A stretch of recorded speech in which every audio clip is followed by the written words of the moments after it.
Então esse é o poder do dinheiro. Estou confiante como nunca. Como se eu pudesse controlar as pessoas. O Peng Hao bate na porta, se apresentando, chamando ele de mestre. E se desculpa, perguntando se chegou muito cedo. E o Li elogia ele, falando que não ficou nada mal, mas de agora em diante é para chamar de senhor. A Yang olha para trás, se perguntando, mestre, quem é o Lu de verdade? E ela diz, me chame se precisar de algo. Esse é o contrato para a nossa cooperação. Você pode pedir 3 coisas que eu não irei mandar você fazer. Isso é claro, se você não tiver nenhum problema com os termos do contrato. Você só precisa assinar seu nome nesse papel. Peng responde prontamente, sim senhor.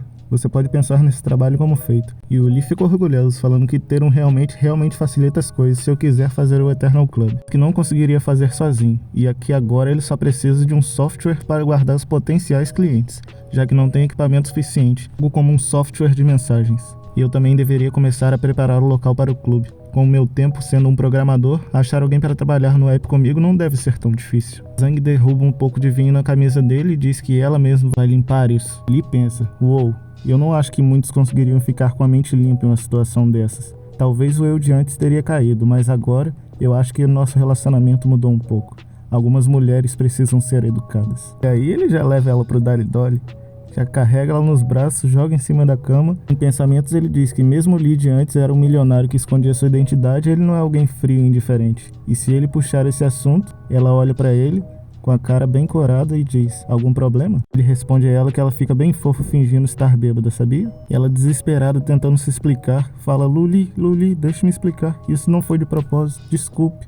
Ele só pega na boca dela e fala shh, mas ele diz que gosta de garotas espertas como ela. E não era pra ela tratar ele como Luli de antes. Você tem que me mostrar o que uma mulher quer fazer pra conquistar o coração de um homem. E ela toda corada olha pra ele e fala, droga, desse jeito o coração que vai ser pego aqui é o meu. No seguinte, após amassar ela acorda toda desesperada, falando que tá atrasado pro trabalho. O Lee fala pra ela se acalmar, que ele já conversou com o patrão dela e é pra ela tirar uma folga hoje. E ela toda sem graça, com a cara fofinha, fala que ele é muito legal e não sabe como agradecer. E ele fala que tem uma ideia perfeita pra isso, que ele está cheio de fome e ela pode mostrar como é a culinária dela. E ela, com um grande sorriso, só concorda com isso. Na cena seguinte, vemos 2 funcionários do governo, um deles perguntando como anda o sistema. O outro fala que ele não devia se preocupar com esse tipo de coisa. Ninguém é tão burro a ponto de atacar eles, porque logo quando atacarem, vão ser perseguidos também. E diz que esse supercomputador passou dos limites de uma inteligência artificial e tem o sistema de firewall mais forte do mundo. Só que os 2 se assustam e ele grita, o quê?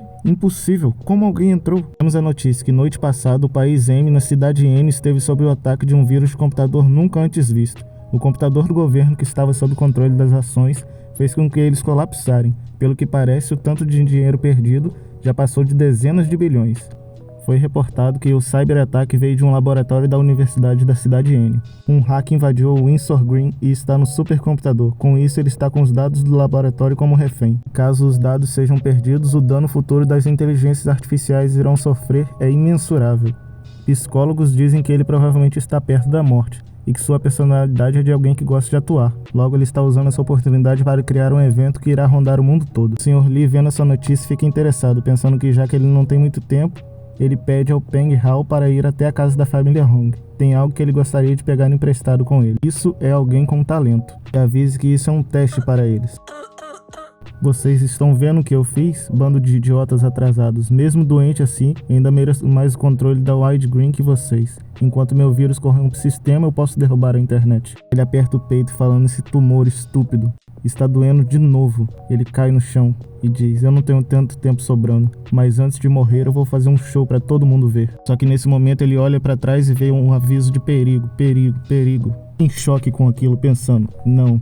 Como alguém passou pelo meu firewall? Ele fala que isso é impossível, e na mensagem do Sr. L, diz que se ele quiser viver, ele só precisa encontrá-lo. E ele fala, besta, ele tem acesso a... Ele fala, basta, ele tem acesso a pelo menos os meus dados, mas eu não tenho 3 anos de idade para eles me pegarem assim. Clama, depois do Sr. L falar que pode ver o tempo dele, falando que é um cara muito chato. E o Sr. L diz para ele dar uma olhada aqui.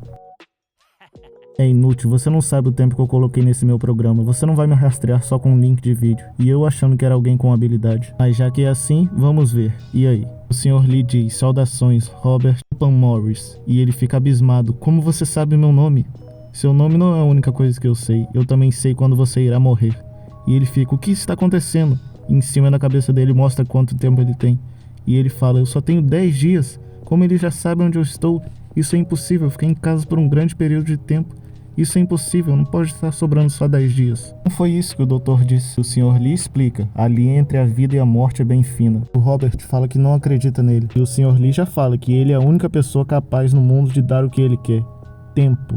Sorrindo, ele fala: boa sorte, Sr. Robert. Eu espero que você me ache antes de 10 dias. E desliga. Robert, desesperado, gritando, pergunta o que ele quis dizer com isso, que era pra ele esperar. Fica horrorizado pensando se isso era uma armadilha ou se era realmente verdade. Cena seguinte: Senhor, fizemos tudo o que nos pediu. Mas o oponente é muito habilidoso, mesmo que deixamos pistas. Sr. Lee corta ele, dizendo que não é pra se preocupar. Mesmo ele sendo um gênio, no final ele é um humano, e todo humano tem medo da morte. 7 dias se passaram, e ele está na cidade do Sr. Lee, e fala que esse deve ser o lugar. Ele olha pra cima, perguntando como é que ele vai achar esse cara. E ele começa a tossir desesperadamente, enquanto o policial chega e pergunta se ele está bem.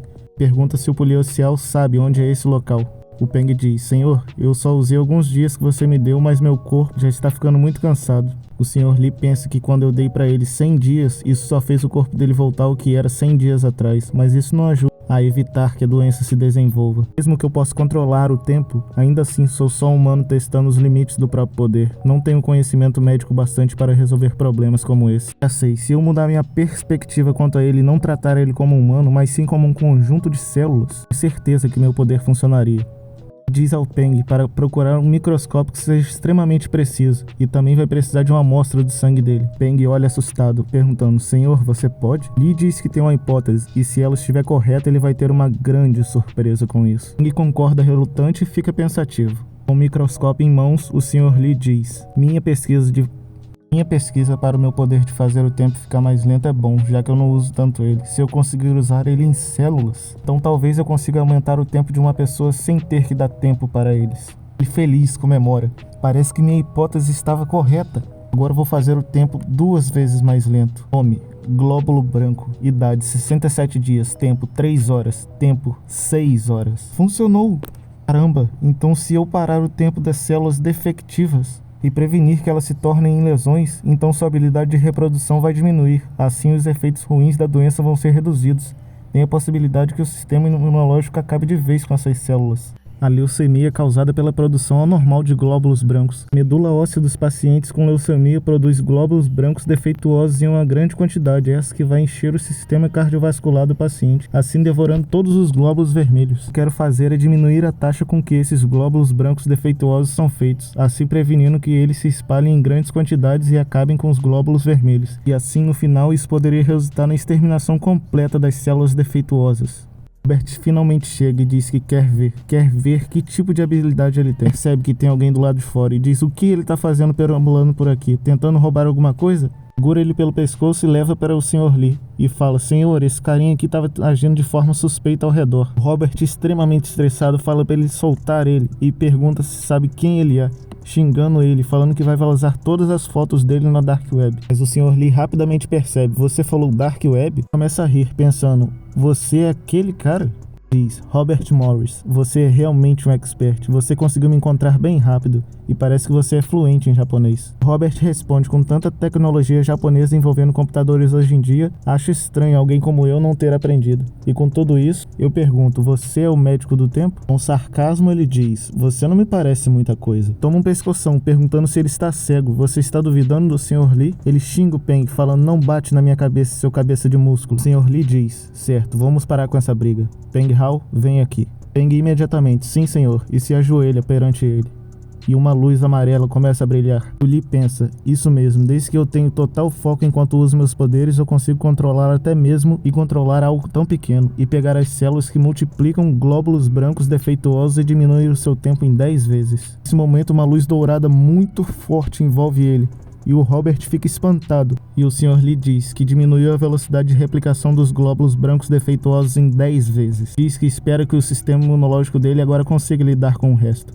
Peng fala que essa sensação é completamente diferente da última vez. Grita: Senhor, eu sinto toda a minha força voltando para mim. É como se minha doença estivesse totalmente curada. Olhando para o Robert, ele pergunta: o que você acha? E o Robert fica espantado com os olhos abertos. Diz: é incrível, como algo assim existe. No momento, o Sr. Lee já curou ele, e ele começa a pular, falando que o corpo dele não dói nada. Diz que sentia falta de sentir o corpo saudável daquele jeito. Ele corre e agarra as pernas do Sr. Lee e diz que não há Deus lá fora melhor que você. Você é o único Deus verdadeiro. Peng grita, falando: pare com isso, trate o Senhor com mais respeito. O Sr. Lee pergunta: Robert, você quer se juntar ao Eternal Club? Pense sobre isso, vou tratá-lo bem. Em pensar um segundo, ele diz: vou participar, vou segui-lo pelo resto da minha vida. Eu te amo, chefe. O Sr. Lee diz: após você começar a trabalhar para mim, quero que você me ajude a fazer 3 coisas. Primeiro, quero criar um banco de dados para todos os talentos do mundo. Quero que se concentre naqueles com os corpos mais fracos ou naqueles com os pais com doenças crônicas ou aqueles que estão à beira da morte. Depois disso, criar um banco de dados para os mais ricos. Ordene-os de acordo com a idade, riqueza, saúde e outras variáveis como essa. Por último, há uma coisa que eu preciso que você faça agora. Crie um software para o envio de mensagens com garantia de sigilo e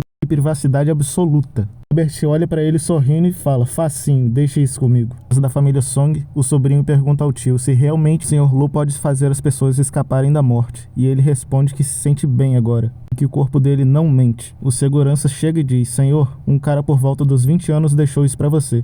Nós já inspecionamos, não tem nenhum problema aqui dentro. E olha, estica as mãos e diz: será que é do Sr. Lu? Abra isso agora. Isso é Eternal Club. Isto, ao certo. Um carinha estranho me deu esse papel um tempo atrás. Convite para o Eternal Club, o clube que cria um sistema de ranks para seus membros. Um membro primeiro nível precisa de 1000 pontos acumulados e um membro de segundo nível precisa de 10.000. O Sr. Hong chama ele de bastardo. Como é que ele só disse isso a ele agora? Mas ele continua lendo a carta e diz que, seguindo o mesmo padrão, o sexto nível exigirá 100 milhões de pontos acumulados. Ela diz que esses pontos são obtidos através das conclusões de missões designadas pelo Eternal Club. O Sr. Hong só pensa: meu Deus. Quanto às vantagens de ser um membro, o primeiro nível pode trocar por 1 ano de tempo, o segundo pode trocar por 3 anos e o sexto pode trocar por 26 anos de vida. O sobrinho do Sr. Hong fala que se não tivesse visto as habilidades do Sr. Lu, ele nunca pensaria que algo assim é real. O Sr. Hong diz: reúnam todos, eu tenho um anúncio a fazer. Chegando lá, ele diz que recebeu um convite do Sr. Lu, um convite para o Eternal Club. Um dos que lá estavam pergunta se existe mesmo um clube assim, e se isso era legal, e que tipo de pessoas estavam nesse clube. E começa a rir, falando: anciões de centenas de anos atrás? O sobrinho do Sr. Hong fala: pessoal, eu não acho que a gente deveria levar isso na brincadeira. Se nós fizermos algo de errado, essa família gloriosa estará só se convidando para o próprio fim. Isso não é possível, o Sr. Lu não parece ser assim, mas o poder dele é simplesmente extraordinário. Não podemos agir de qualquer jeito com alguém assim. Um deles diz que concorda com o que o irmão mais velho diz, e tem que levar isso muito a sério. O outro fala: correto. Com isso, todos olham para o Sr. Hong, que diz que talvez eles não entenderam isso de forma correta. Ele diz que só veio anunciar o que aconteceu. Não vim para ouvir vocês brigando, mas quanto mais demorarmos para falar com o Sr. Lu, pior vai ser nossa reputação com ele. Todos se desculpam, falando que só estavam preocupados com ele, já que ele é o único que recebeu o convite, então todos ficaram preocupados. Então todos concordam em conferir esse convite junto. Quando eles veem, se assustam. Hã? O clube já tem tantos membros assim?